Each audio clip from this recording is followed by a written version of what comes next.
Welcome to Pete and Hannah's Watch List. I'm your host, Pete Mitchell. I'm here with my great co-host, Hannah. Hello, people. Hannah, we're here today for AFI Top 100 10-Year Revisited. That's but right. before we begin, let us tell the viewers and the listeners what they should do. Could you, pretty please, leave a like and subscribe to our channel? Subscribe. Leave a comment down below. Your feedback on the show. Sure. Your thoughts, questions, comments, queries, all that jazz. Hit the notification button and you'll get great content like this one, including What's Next, the show where we help you figure out what to watch next. A little movie I like to call One Battle After Another. Wow. And then I was scathing on Strangers Chapter 2. Yeah. Hannah, today is AFI Top 100. Tomorrow is Movie News, where we'll preview The Smashing Machine. And then it is our second episode of our new show, The Countdown.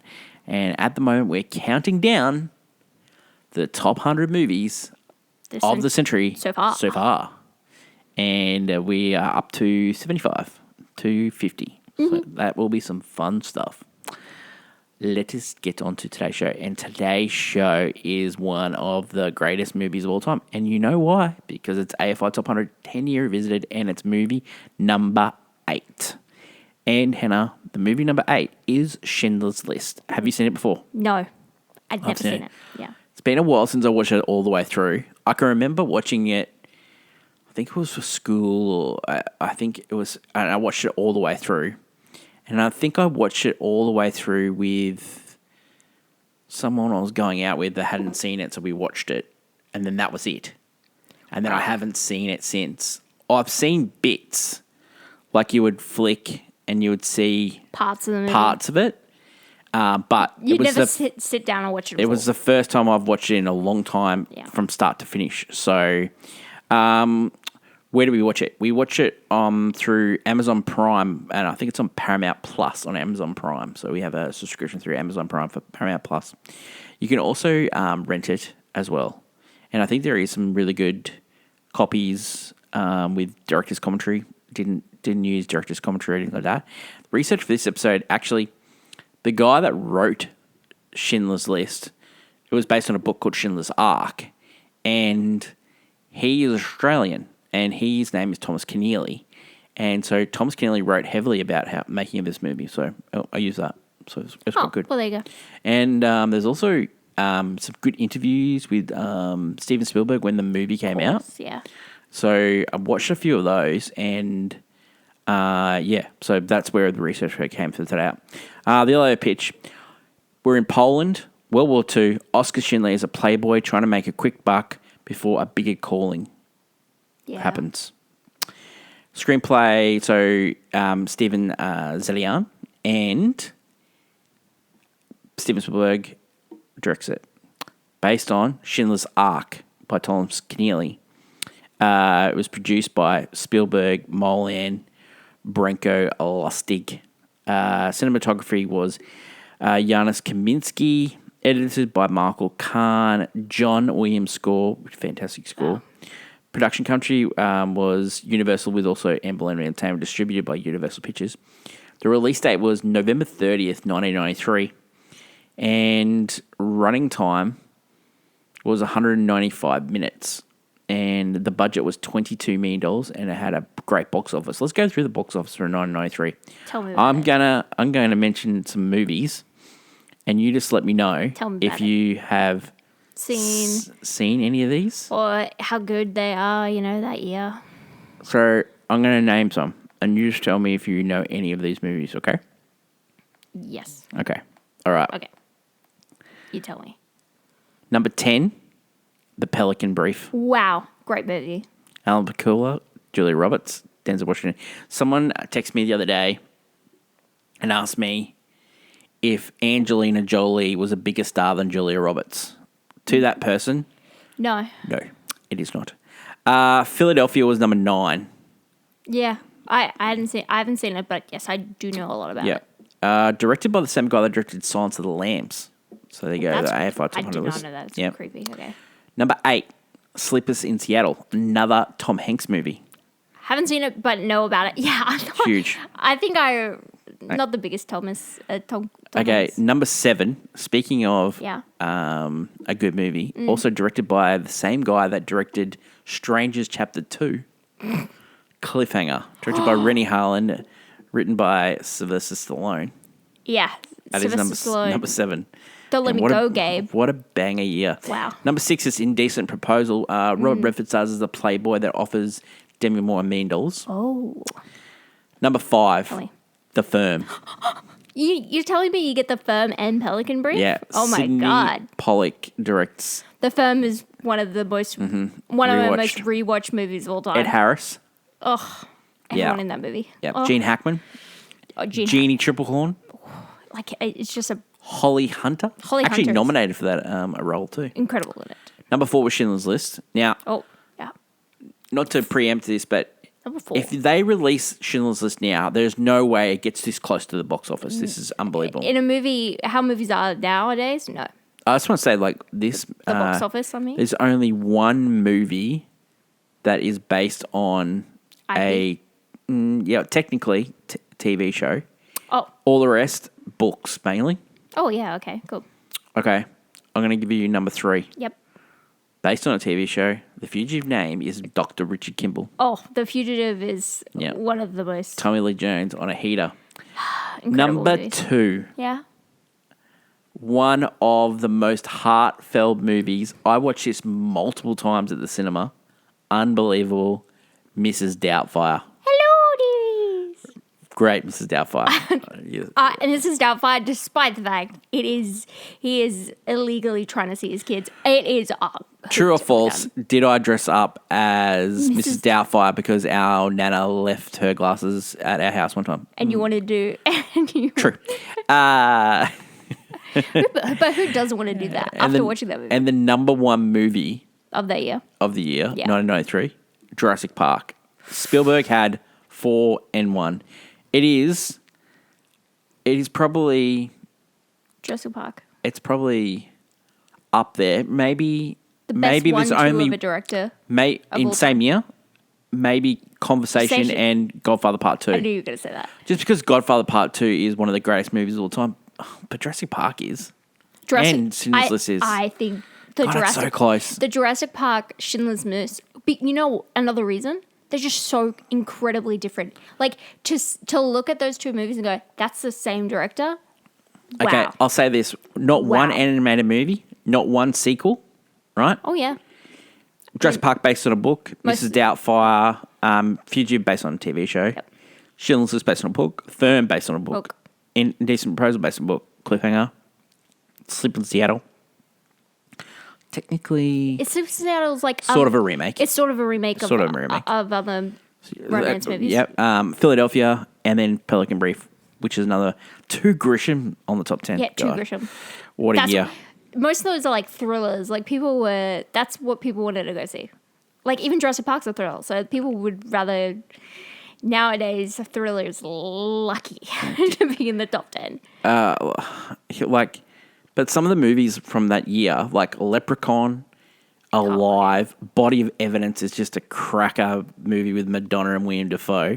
Nowhere to Run, which is a Jean-Claude Van Damme movie. Yeah. Like Sniper. Man, that movie is Billy Zane and Tom Berenger. Man, Homeward Bound, National Lampoon's Loaded Weapon 1, The Summersby. Didn't really work for me, but, The Vanishing, Jeff Bridges, like, what a year of cinema. Dead Alive. I know I grew up in there, but, like, Groundhog Day. No, you're not wrong. Like that. It's just, we don't get, like, the Army of Darkness. These movies are more iconic. Most of this year's top 10. El Mariachi. I'm never going to watch again. Falling Down. That is a great Michael Douglas performance. That's the thing with modern cinema. I'm never going to watch most of the top 10. Whereas this, I can tell you I've watched all these movies. Well, I've watched the ones I've watched multiple times. Teenage Mutant Ninja Turtles 3. I've even watched that multiple times. What a movie. Cop and a Half. God, I love that movie. Oh, that was one of my movies. Oh my God, just The Sand-A-Lot. Oh my God, what a Sidekicks with Chuck Norris. You're getting real sucked in by this year. Oh no, I'm just having a look at some of the. I just want to see what's a bad month. Like every month's got something unbelievable in it. Splitting Hairs, Dave. What a year for cinema. Yeah. Seriously. Dragon, the Bruce Lee story. Much Ado About Nothing with Kenneth Branagh and with Denzel Washington. Yeah. Jeez, man. What an absolute banger. Hot Shots Part 2. Yep. Sliver. Oh, man, what a movie that is. Cliffhanger. I can't believe Rennie Harlan directed that. What a movie. Yeah. What a movie. Really. You're in shock. So Made in America. God, Super Mario Brothers, terrible movie. Yeah. Just something great about it. Just what a year for cinema. Jurassic Park. Last Action Hero. Last Action Hero. Let's talk about a movie that was ahead of its time. Mate, ahead of its time. It came out, Last Action Hero came out a week after Jurassic Park. That's terrible luck. That's terrible luck. That's unfortunate. But also another... Okay. I'll throw This Is the June out. Ready? Yeah. June. Okay, this is June. This is the summer. This is like... Yeah. Well, yeah. This is June, right? Guilty as Sin, a Rebecca De Mornay thriller trash. Mm-hmm. Life with Mikey, which is a movie that stars Michael J. Fox. Who was very big, yeah. Huge, Hannah. Huge stuff. Huge Hannah. Tilda Swinton in a movie called Orlando. Jurassic Park. Then you got Last Action Hero. Then you've got Dennis the Menace. Then you've got House of Cards. Then you got Sleepless in Seattle. And then you got What's Love Got to Do with It? What a June. Oh, wow, okay. Here's your July. The Firm. Son-in-Law, Pauly Shore. In the Line of Fire. Oh, In the Line of Fire didn't even make the top 10. Rookie of the Year. What a movie that is. A baseball movie where the kid breaks his arm. Oh, my God. Weekend at Bernie's 2. Oh. Jeez. Hocus Pocus. Oh, wow. Coneheads. Robin Hood Men in Tights. Rising Sun. That's another Michael Crichton movie. So I Married an Axe Murderer. What a year. Seriously. What a year for cinema. What a year. God, I got sidetracked there. Okay. Let's get back on the Schindler's List. The ideas for this film about the Schindler's Jews were proposed as early as 1963. Poldek Pfefferberg, who's in this movie as sort of like the grifter, made it his life's mission to tell Schindler's story. In 1982, Thomas Keneally published his historic novel Schindler's Ark, which he wrote after a chance meeting with Pfefferberg in Los Angeles in 1980. MCA President Sid Sheinberg sent Steven Spielberg a New York Times review book, and then Universal book characters. He was really drawn to it because of the nature of the character. He said, what would drive a man to suddenly take everything that he had earned and put it on the service of saving lives? And that sort of... Thomas Keneally, the book, is a lot more on the relationships that Oskar Schindler had. Oh, and then Spielberg concentrated on more like the Ralph Fiennes character. Yeah, the outside perspective, the other influences and stuff, yes. Because there's long bits of this movie where Liam Neeson's not in it. Yes. But not in the book. Almost like fleshing out and trying to historically tell what was happening at the time. This is one of the greatest what-ifs of movie history because Steven Spielberg was totally unsure. He thought he wasn't mature enough to tell the story. Mm. He had a guilty conscience. He tried to pass it off to Roman Polanski. Ooh. He refused the offer because Polanski's mother was killed at Auschwitz. He survived the Krakow ghetto. So he eventually directed his own movie, The Pianist, which starred Adrian Brody. He offered it to Sidney Pollack and Martin Scorsese. Martin Scorsese was in a lull, right? Oh. And before he made Goodfellas, he got given the remake of Cape Fear. Oh. Because after... We all know how good that one is. Yeah. After the Hustler movie. What's that one with The Color of Money? The Color of Money, yes. So he made that movie to get himself going again. Then he made another movie that didn't work. And then he made Goodfellas. But he needed to make a movie to keep himself going. Like he needed to get the next movie going. And so he did a deal with Spielberg, who was going to make the Cape Fear remake. But then gave it to Scorsese, which it turned out great because it's a great movie. Also... Preferably, he'd later admit in an interview that he believed his version might have been good, but he had no regrets passing it on to Spielberg because he did an absolute brilliant job. Oh, yeah. Billy Wilder expressed an interest in directing it. he actually loved Spielberg's. Interpretation. Yeah. Another person that Spielberg went to, Brian De Palma. They were very good friends. Oh, wow. Interesting story about Brian De Palma, right? Brian De Palma, director of great movies as Blowout. Yeah. But he also directed Carlito's Way, and he also directed Mission Impossible. Yeah. How he got that job of Mission Impossible is because he would always come over to Spielberg's house, and Spielberg had Tom Cruise over. And then Brian De Palma and Tom Cruise became friends. Yeah. So there you go. So once Keneally wrote the book, was successful, he got hired to adapt the book.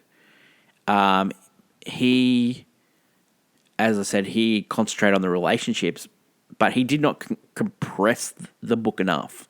So Spielberg hired Kurt Ludek, who did the screenplay for Out of Africa, who he was trying to convince Sidney Pollack to do the movie. Yeah. That's time. Yeah. So. But he had a change of heart because he thought the story was unbelievable. He couldn't get the story told. So Scorsese hired Steve Zalian to write a script. And so Spielberg ended up using that script. Oh, okay. Yeah. So help brother out. Spielberg found the draft too short and asked him to extend it. And so he did. And so Spielberg wanted more focus on the actual life in the ghetto and the camps more than what the book was. Yeah, fleshing out the background, yes. He made a gradual and ambiguous instead of a sudden breakthrough or epiphany. So a lot of people thought Liam Neeson character, Oskar Schindler, when he sees the red coat, that was the thing. But he was already starting to turn before that. Oh, yeah, no. It was subtle things that just kept popping up, and he was, the little things he'd do. The big takeaway from Spielberg here was that he felt that he had to have the ghetto liquidation scene where you see Ralph Fiennes at his worst in this movie. You have to feel that you can't watch that. It's not a watchable scene. And he made a lot of these scenes really tough to watch. They are very tough to watch. Because you've got to remember, in the 80s, it already had been 40 years and people had started forgetting what actually went on. Yep. And it's happening again. Like, people are starting to forget now. And so Spielberg made this movie not just for himself, because he was trying to honour his mum. Yeah, of course. Because this movie was made for his mum. But he was trying to do a service to remind people, vigilance is very important when it comes to this stuff. So principal photography took place in Poland, and it took only 72 days in 1993. Spielberg shot it in black and white. He wanted the film to be approached as documentary. He chose black and white because at the start of the movie it's colour and at the end is colour. But when the war was on, he chose to be in black and white. Reason being, war is... black and white? Yep. There's no grey. That's it. I mean, yeah. Cinematography, Jonas Kaminski wanted to create a sense of timelessness.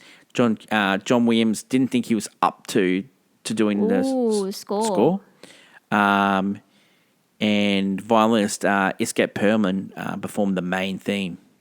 Oh. John Williams, he like a frequent collaborator with Spielberg. Did all these movies, did Star Wars, which had on the list.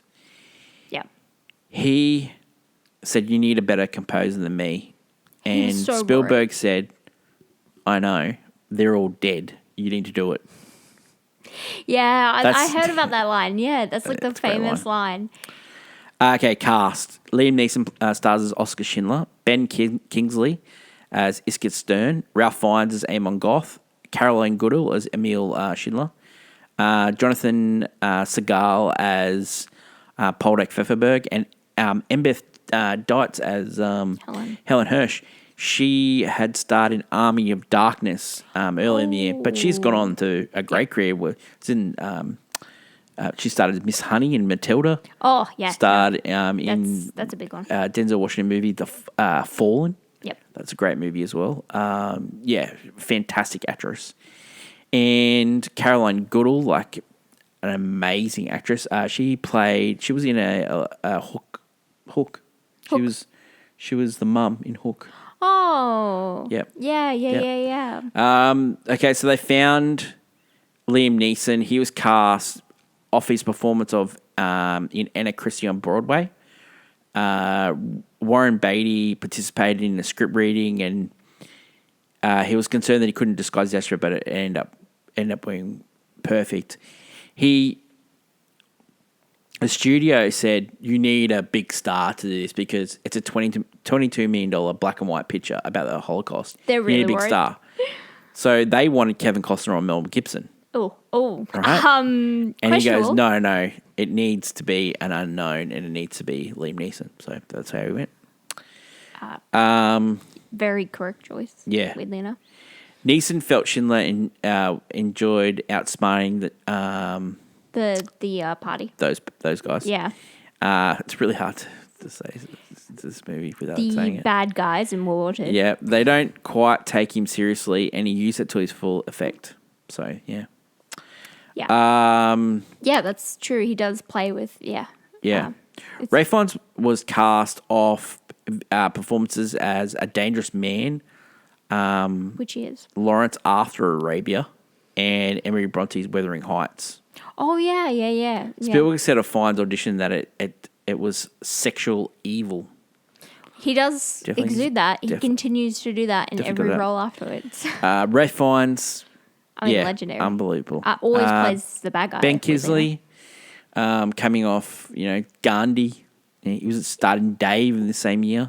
Yeah, Ben Kingsley, weirdly enough, slots into any kind of role. Like, not a huge... Like, it's amazing how, like, look at Sir Ben Liam Neeson's career since this movie. You wouldn't have thought he was capable of this, but crazy he's because unbelievable. he's so talented. Yeah. It's weirdly enough so talented in this movie. I only know him as Taken, Yeah. Liam Neeson. So It's a different career, eh? different accent he's doing. Like, it was shock, honestly. So there is two schools of thought when it comes to this movie, when it comes to critics. Yeah. You got Stephen Schiff of The New Yorker called it the best historical drama. It will take its place in cultural history and remain there. Roger Ebert of Chicago Sun-Times gave it 4 out of 4. Says it's Spielberg's best, brilliantly acted, written, directed. Siskel and Ebert named it the best movie of 1993. They're not wrong. Of course. Okay, but there are some... Yeah, I'm going to... There are people who are just like, Yep. you know what? I'm not going to fall into the hype. Yep. Okay. Oh, man. Jean-Luc Godard, filmmaker, said that he was profiteering off Emil Schindler, who lived in poverty in Argentina. But Thomas Keneally came to Spielberg's defense and said that they've always looked after her. They had recently written a check. He'd seen it. He also confirmed Spielberg also made multiple payments to her. Filmmaker Michael Haneke criticized the sequence in which Schindler's List accidentally sent to Auschwitz, and heard in showers. There's a scene in the film that we don't know if there's gas or water coming in the showers. You can only do something like that with a naive audience, like in the United States. It's inappropriate use of form. Spielberg meant well, but it was dumb. It's one of the most harrowing scenes in the entire movie. I honestly was just, I couldn't, that was the scene I couldn't watch because I was so worried. I think he does it just... He does it because after, like, there's a scene in the movie where... After you see someone's telling the story. Yeah, they told the story earlier. And which no one believed. And then they go through the shower scene, and then afterwards they're walking away and they see a group of people going down, and you see the chimney, which you know for a fact that's unfortunately where they would come to their untimely demise. Yep. And it's an awful scene because you just feel so sorry, you feel so tense, like it's so important to feel that way because that's how they felt. Like they did not know that one moment they're on a train going somewhere, they're in Auschwitz, and then it's like, that's it. Yep. Like you don't, and some of them were sent to just random camps and factories, forced to work for nothing. Yep.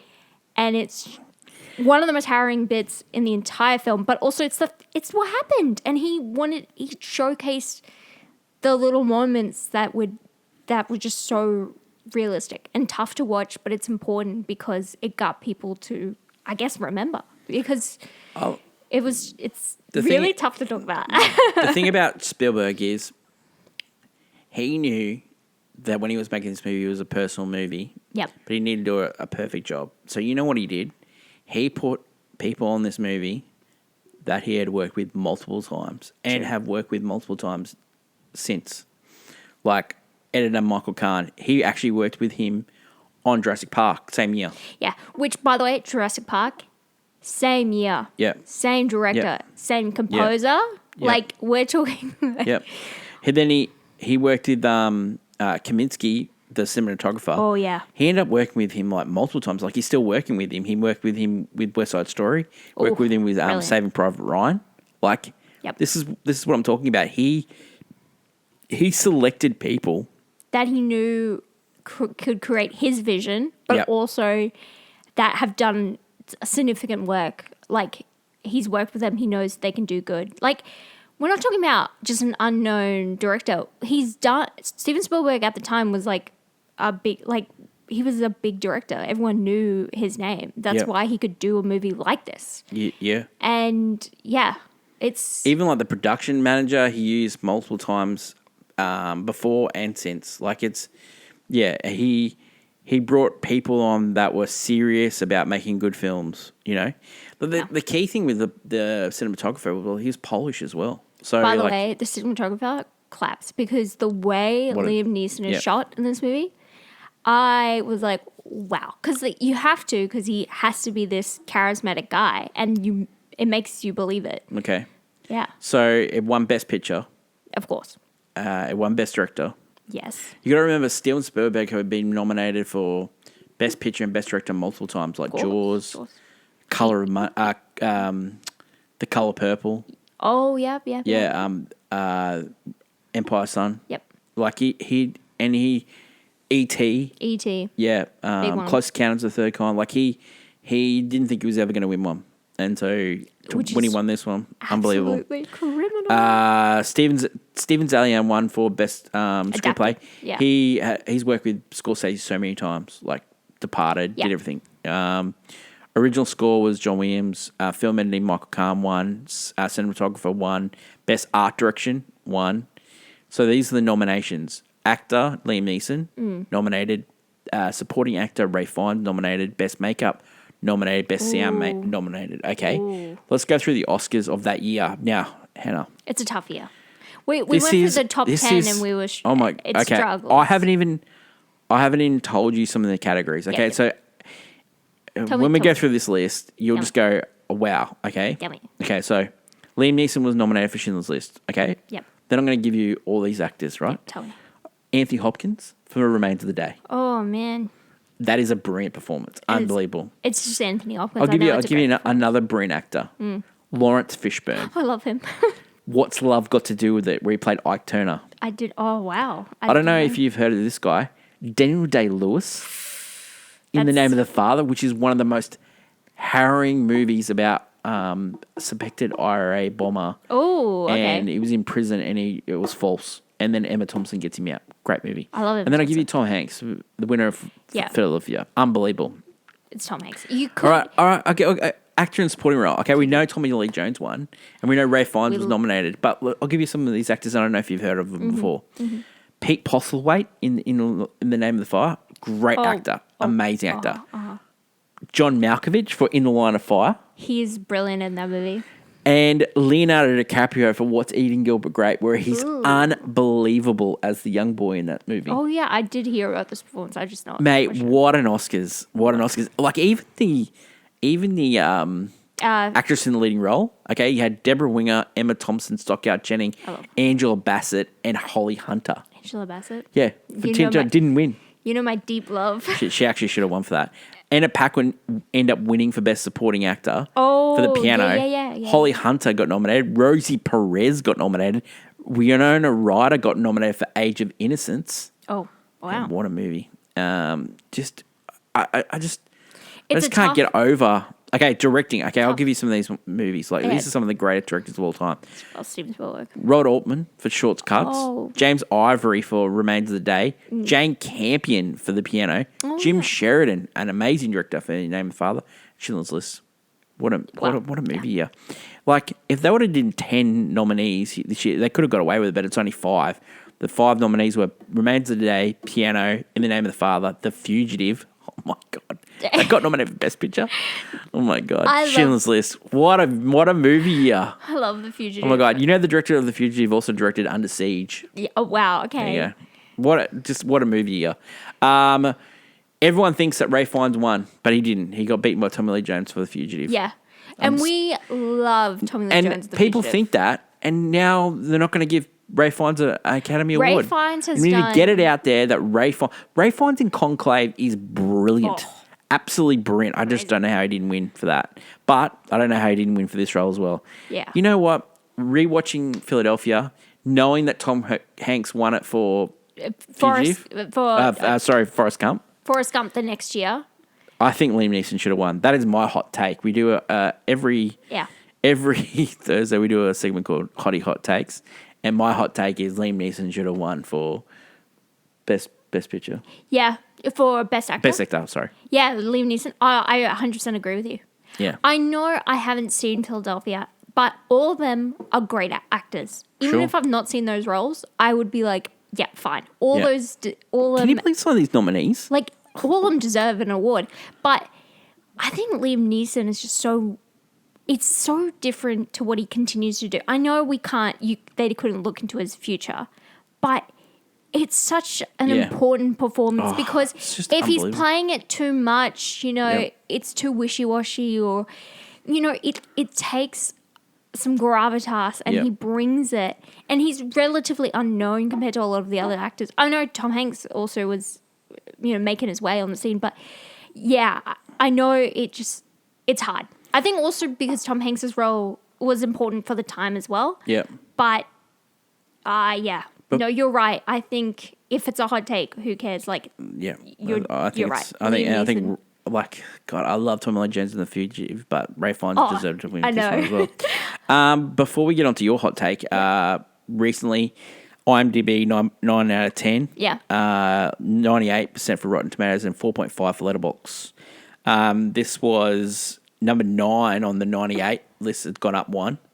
Oskar Schindler was named 13 in Heroes and Amon Goth 15th in Villains. Yeah, I see it. Okay, I see. 15th in Villains. And number 3 of Epic Movies. Wow.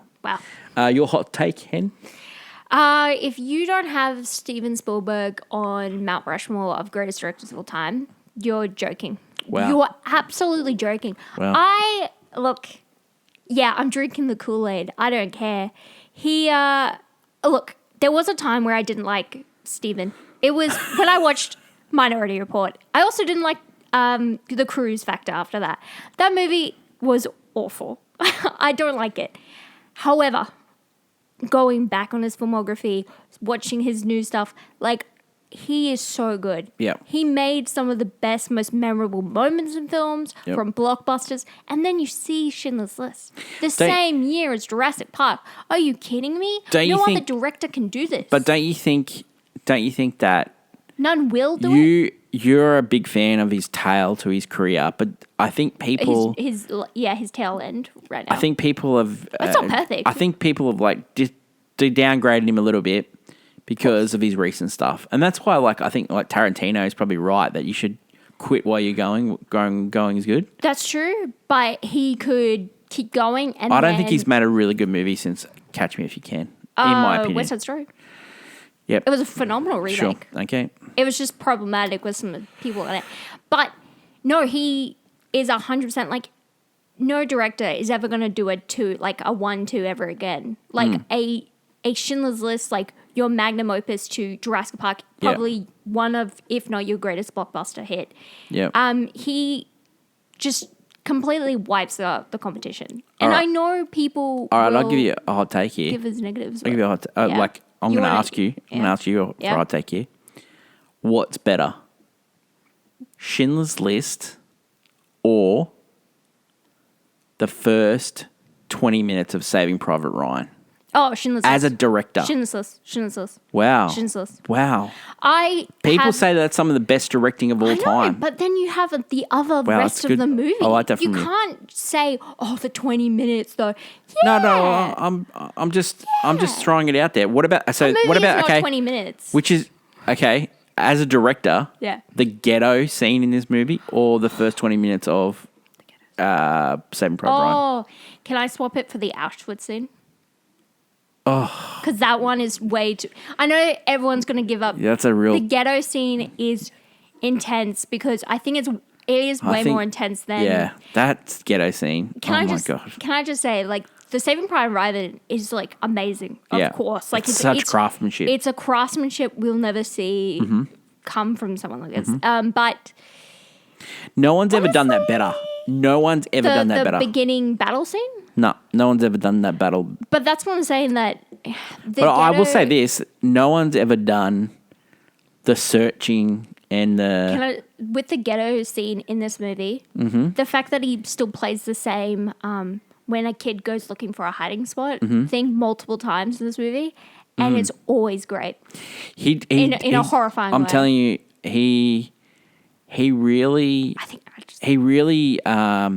He did a really good job here, as in it's a documentary style, but also he knows how to make a popcorn movie.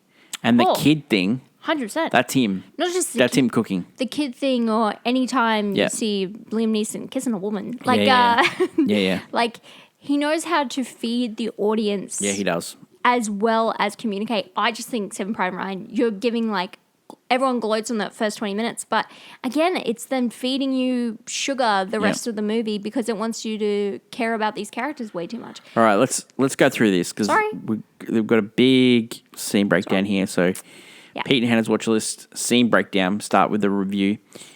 So we start with the Jewish people, the plight of Poland. Those title cards, oh my God, so well done. Title cards sometimes can wreck paces of movies, but this one is just perfect. He puts the title cards at the right time to give you sort of information. Yeah. I said at the start, he made this decision to go black and white because Holocaust was life without color. Light. Oh, yeah, light. And life is the symbol of color. Yeah. So it's a really, really important note. That's why he chose that. I'd also like to say, I think it also helps because there's a lot of brutal scenes in this movie. Yeah. And doing it in black and white makes you more focused on it rather than, say, the violent and the gore of it. I think it also It's focused on the brutality rather than the violence itself. Yeah, I think so. And so I think it actually on helps. So many levels. I think it helps as black and white. Yeah, I was shocked when it began in color because I was like, that's not how the movie. Yeah. I don't know that. So we're introduced to Oskar Schindler and his wheeling and dealing with the SS. Mm-hmm. He's like a charlatan. He's trying to make it big. He even says at the end he's a war profiteer. And so he meets Isaac Stern and he tries to get him to find money to buy a factory because he knows that the Jewish people can't own anything, but they have money. So he's going to barter goods. And then he was going to pay them back by bartering goods. Yeah, so like pots, pans, coats, food, you know. And so people have been moved into the ghetto, and then so Stern's trying to get people out, and he's trying to get people out that can't work. He kind of just can't do slave labor. So he's got guys with one arm. He's got actors. He's got musicians. He's got history professors. Yeah, he kind of seeks out probably the most helpless. And tries to give them the second chance. And like how he forges documents. He scribbles up things. He puts coffee on them, makes them look older. He's like, he's really worried that people are going to get sent away. It's really important for him to look after the people that need looking after. I love him because he's trying to be kind of like the angel of good on Schindler's shoulder. So Schindler chooses like a harem of girls because he can't. He's supposed to choose one, but he has like 10 secretaries. Yeah. And so Mrs. Oskar comes to town. Yeah. they go out to dinner. Well, one, she walks in on him sleeping with someone else, which she wasn't. Like her. She didn't even bat an eye to it, right? Then she goes to town, and they thought she was a worker. They didn't know how to. Yeah, they didn't know that she was. They didn't say Mrs. And so basically, Schindler. she says to him, "You either say to everyone knows that I'm Mrs. Oskar Schindler, or I go back to our hometown, which is in Czechoslovakia." And then she goes. It cuts to her leaving on a train. Brilliant. That's a really almost funny moment in this film. So Stern brings the books because he's an accountant, and he says, "Everyone, we're going well." He goes, "What's standing in our way of not going well if the war ends?" And then Schindler's like, "No problem with that. I've got to let you know that someone wants to say thank you." The guy with one arm comes up. Schindler's shocked that the guy with one arm is like making pots and pans. Not only that, the guy is just like affirmation, like, thank you so much. Like everyone, like in the factory, like they're living in a factory where he's not really pressuring them to do lots and lots of pots and pans. And because Schindler's making money, like he doesn't care about how fast it goes. He's living it up. Like he's spending as soon as he gets in. He's bribing people to keep it going. Like he is, he like. It's very nonchalant. Yeah. He doesn't care. So the SS get Oscar's workers to shovel snow, and so he's losing. Like he says, he loses money. Yeah. And then so there's a guy with one arm, and he's shoveling snow. So the SS look at him, pull him aside, take him out. Unfortunately. And then Oscar's like, I that was one of my workers. Yeah, and he goes, he's got one arm. He goes, yeah, he was one of my best, And so then Stern gets held up, and he's on the train to a concentration camp, and Schindler stops him, says that he's going to send people to Russian front, ends up getting him off, and he goes, he makes him feel bad because Stern's apologizing. Yeah. Like, I left my papers. I'm so sorry. He goes, you would have left me in the lurch. I would have had to do it. Yeah. Yeah. 5 minutes later, where would we be? Where would I be? Like he does. Yeah. He never lets any emotion. He's just like, it's work for me. So then we see all the items that all the people have lost here, including teeth. Yeah. And so there's these Jewish people are always on the books writing the things down.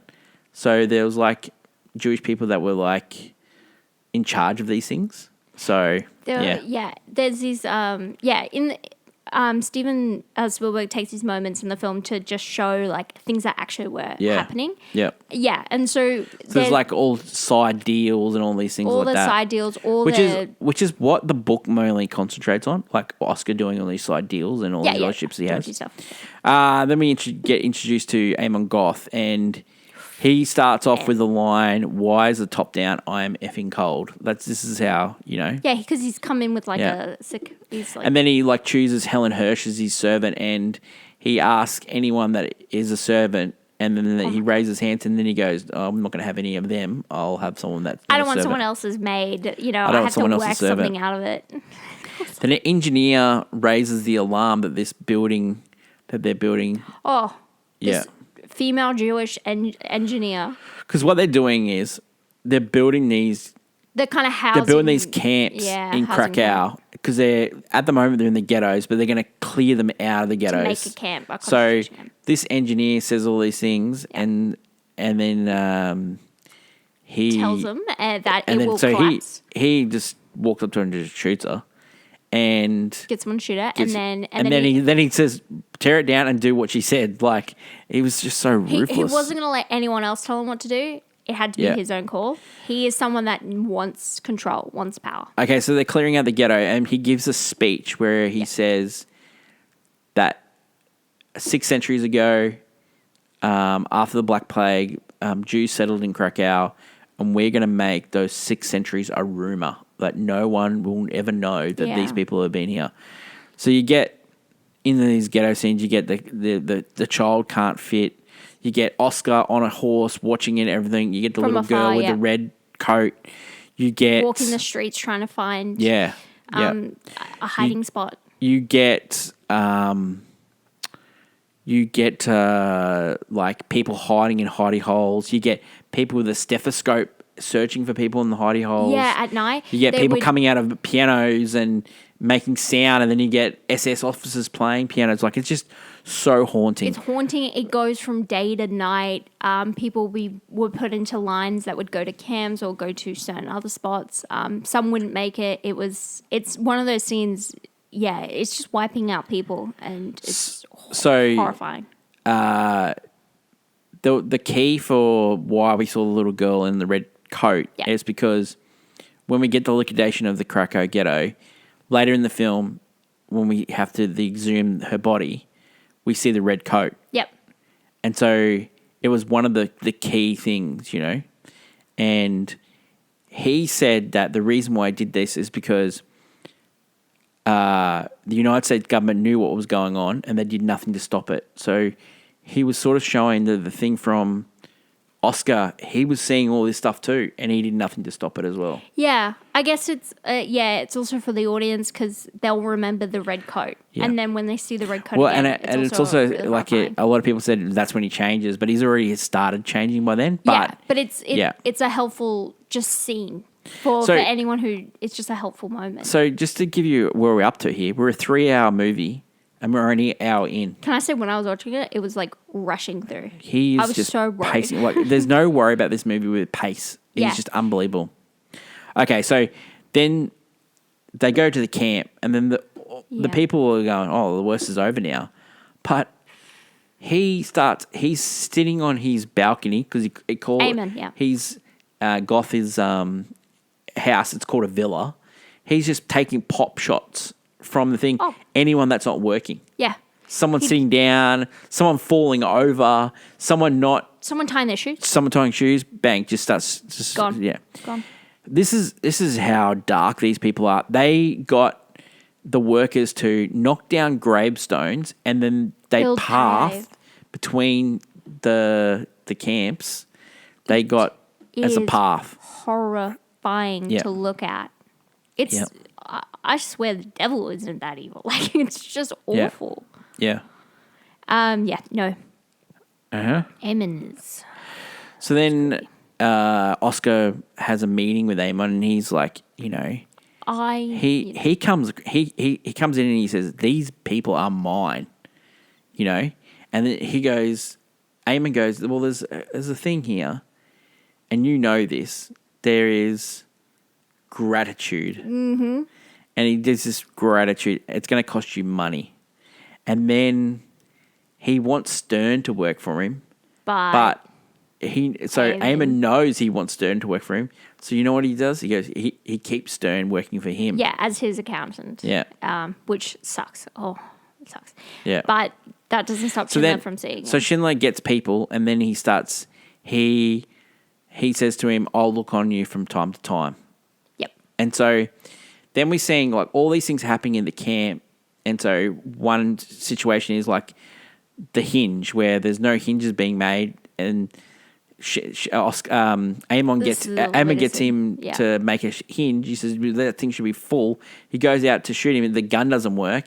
And then the guy says, well, the reason why the hinge maker had to be recalibrated, I was shoveling coal. He would have died. So then what does Stern do? He puts him in Oskar's factory. And so he gets him out of there. Yep. And that happens with a lot of stories, like all these things are happening. And so Oskar is bartering with his watch or a smoking case or anything like that. He keeps, every time he meets up with Stern, Schindler gives him another item. Yeah. And that's how he's able to barter people out. So then you get a touching speech from Oskar and he talks about the pardon story and it sort of softens Amon a bit. And at this stage, Amon is putting on weight as well. Like when he first shot, Helen's cooking for him and he's putting on weight. Like he's getting comfortable. He's making decisions like, he hasn't, finished anyone off and all these things like that. People are apologizing and you think, they're dead. Nope, they're fine. And then it turns very suddenly where the boy makes a mistake with his saddle, then makes a mistake with his bathtub, and then you think, oh, he's all okay. Eamon clicks in his head, and then he shoots him, and you see people walk past him. He's not like Schindler, where the change is subtle and continues. It's more like, it didn't work out for him. He's not like that. Yeah. So he is pure evil. So you get Oskar in his birthday where he kisses a Jewish lady. She was a worker, kisses a Jewish child. The kid. He says people are not happy with that and end up like it's one of the reasons why he gets taken into custody. Yep. You get the harrowing scene of in the work camp that people disagreeing about what's happening in the chambers. Yeah, they talk about the entire story about what would happen if you go to one of these chambers, and they really believe that something like that could never happen. They would never. We're working for them, they would never do that. Yeah. You get Helen Hirsch getting attacked by Eamon after Oskar saying, you're going to be safe. He's not going to ever kill you because... He actually finds you're not... Intriguing. Yeah. Like, if he doesn't care about you at all... Have something of worth, If he doesn't care about you at all, that's a problem. If he hates you, if he likes you, you're good. If he doesn't care about you, you're gone. So then they would get his thing. Fresh workers from Hungary or Czechoslovakia or Austria. In the camp, so they'd have to... Yeah, so they had to clear out the camp. And then in one of the scenes where it looks like everyone's all safe and then the kids get taken away. Yeah. And the kids are happy to go. They had no idea. They had no idea where they were getting taken away. Yeah. And this scene is like they'd have to distinguish healthy. Yeah. And they would make people... You get the kids hiding. Yeah. You'd have the kids hiding because they know something was up. Yep. Even hiding in the toilet, like in the trough, like where it's stored. And it was just, it's awful. Before Oskar gets arrested, he goes around and gives water to, like he hoses down the... Yeah, the ones going... in the train. Train. They think that he's doing it it's an evil thing. You're giving them hope. But he's just trying to give them some then salvation. He gets taken and then Goth and his friends get him out of the they stand up for him. They're like, she was a pretty woman. He's one of us. He's one of us. She was a pretty woman. You should have seen her. Yeah, he's just a womanizer. And then Goth's being told that they have to exhume the bodies and burn them because they don't want any evidence of what's happened here. Because it's not snowing. Yeah. And you're like, and then you look at the car and it's ash. And so that's when you see the red jacket from the girl, and that's another click indication of him, like, almost like he's doing all these really nice things, like saving people and bringing them into his factory.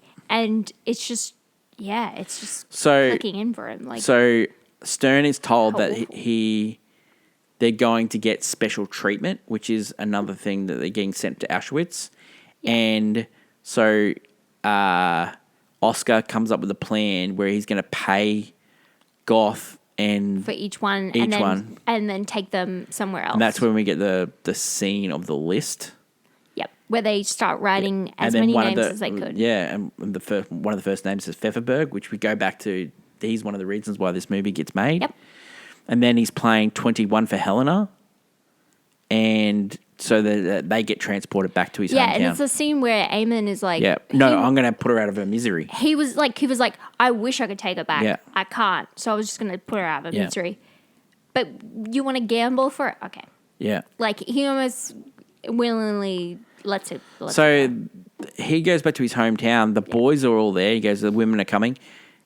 He finds out that the women have been taken to Auschwitz. The women had to be separated. And then we get the scene where you don't know if it's a shower or if it's a gas chamber. It's an awful scene because you see the cutting of their hair, them having to strip, them going into the showers, and it could have been anything. Yep.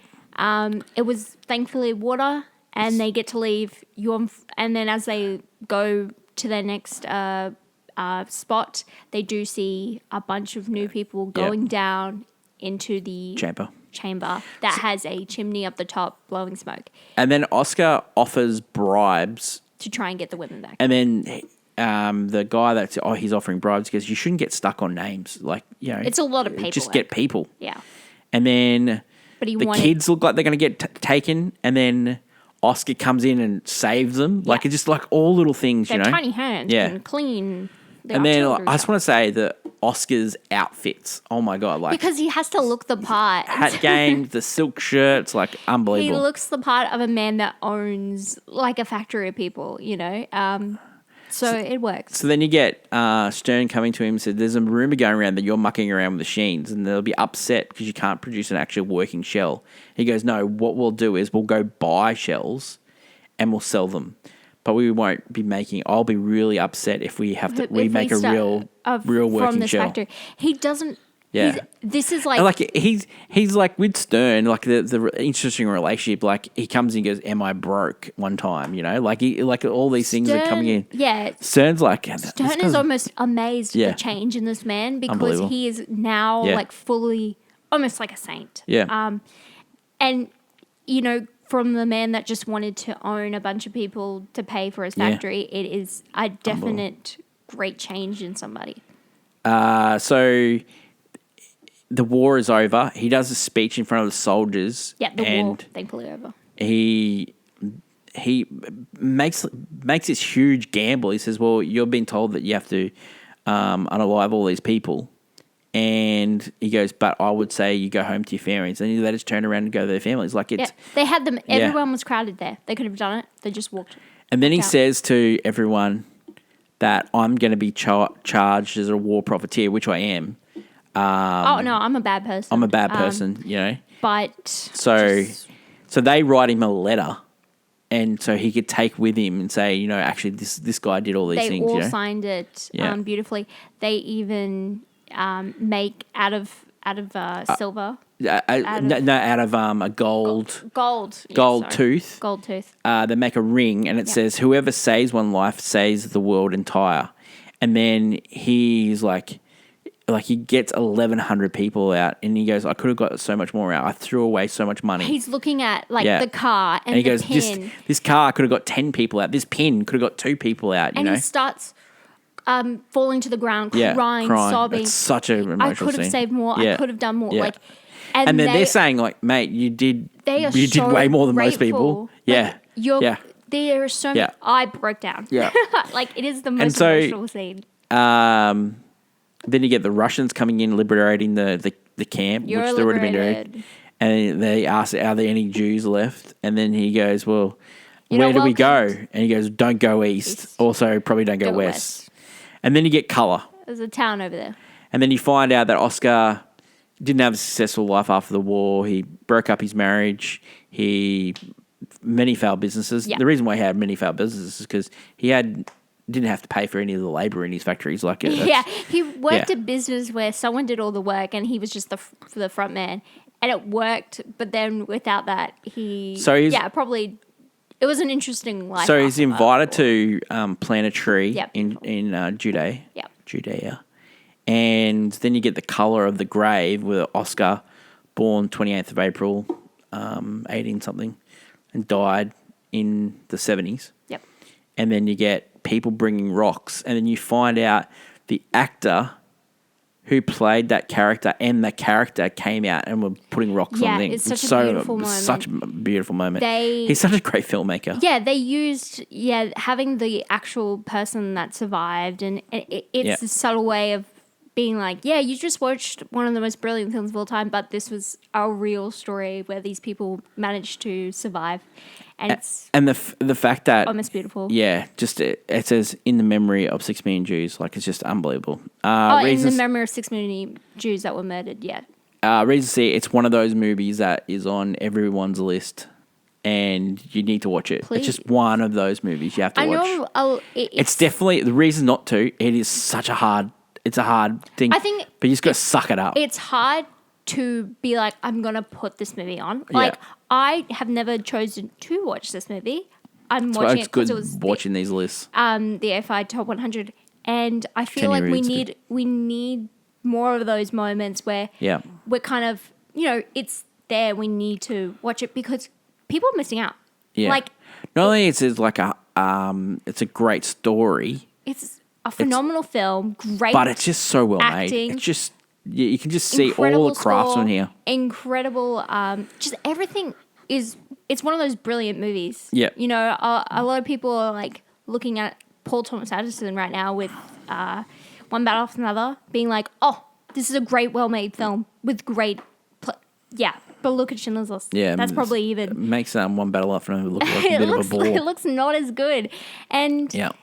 it's just Schindler's List is so important. It's so wonderful. Does it deserve to be on the list? It deserves to be on the list. Does it deserve to be higher? I'd put it higher. I don't know. I'd have to watch the rest. But right now, I love this movie. Yeah. I love this film. I think 8 maybe it's right spot. I think it's right. But you know what? After watching this movie, I was like, why is Vertigo here? Yeah. Vertigo, I was like, Yeah. why Vertigo is is this here? a little bit high. I was like, why Yeah. is this here? Well, I think the way this is made and the way Psycho is made, you can definitely tell they're made by arts people. Oh, yeah, no, by directors. I know when they're everyone keeps saying, Vertigo's but I'm telling you, Psycho, Vertigo's don't sleep on craft it. is amazing, but it is felled by the story and acting is not on par with, say, something as... Like, you look at Wizard of Oz, which I think works on all cylinders, even what a with movie. its faults. Yeah. And then you look at this, works on all cylinders. And then you look at Vertigo, fails. And so the rest of these movies might be like, they have to work on... If they're in the top 10, they have to be worthy of this top 10 spot. Would you buy this on Blu-ray? Yeah. I think it should be a part of everyone's collection. Would you watch this again? God, it's hard to say. Would you? Yep. Wow. It was really hard. It was yeah. really hard watching the scene where they go to Auschwitz was the hardest bit. Yeah. But I think was like, I think it's gonna be another 20 years before I watch this movie again. I was really affected watching it last. I was so invested. Yeah. I've watched it twice in the last 2 days. I don't think I can do it again. I love it so much. I don't think I can do it again. I think if I was flicking channels, this was on, I would watch it. Like All right. I actually would. Rating for this one. All-time classic. It is. It is. Is there any other rating? Oh my God, he's so good. He's the best. He's the GOAT. Well, that is it for today's show. Next week, we are going to Lawrence of Arabia, movie number 7. The hits just keep on coming, Hannah. I'll find out.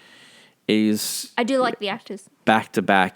This movie's down 2. As I said before, Schindler's List up 1. So, you want to know the movies left on this list? It could go high, actually. There is Lawrence of Arabia. That's a great movie. Gone with the Wind. Wow. I don't think Gone with the Wind says this high. Singing in the Rain's 5. Yeah. Raging Bull. I don't think... We have... That will be our most controversial opinion on this. And then you got Casablanca, Godfather, and Citizen Kane. That's my controversial opinion. I'm telling you, Schindler's probably deserve to be high. I think Schindler does. Yeah. Why is Raging Bull there? When you watch it, you are going to hate it. Raging Bull. You will hate it. I think I fell asleep watching it. You will hate that movie. I know I do. That is my lovely co-host, Hannah. Don't forget to like, follow, and subscribe. Leave a comment below your thoughts on Schindler's List. Yeah. Until we meet again, it's bye for now. Bye.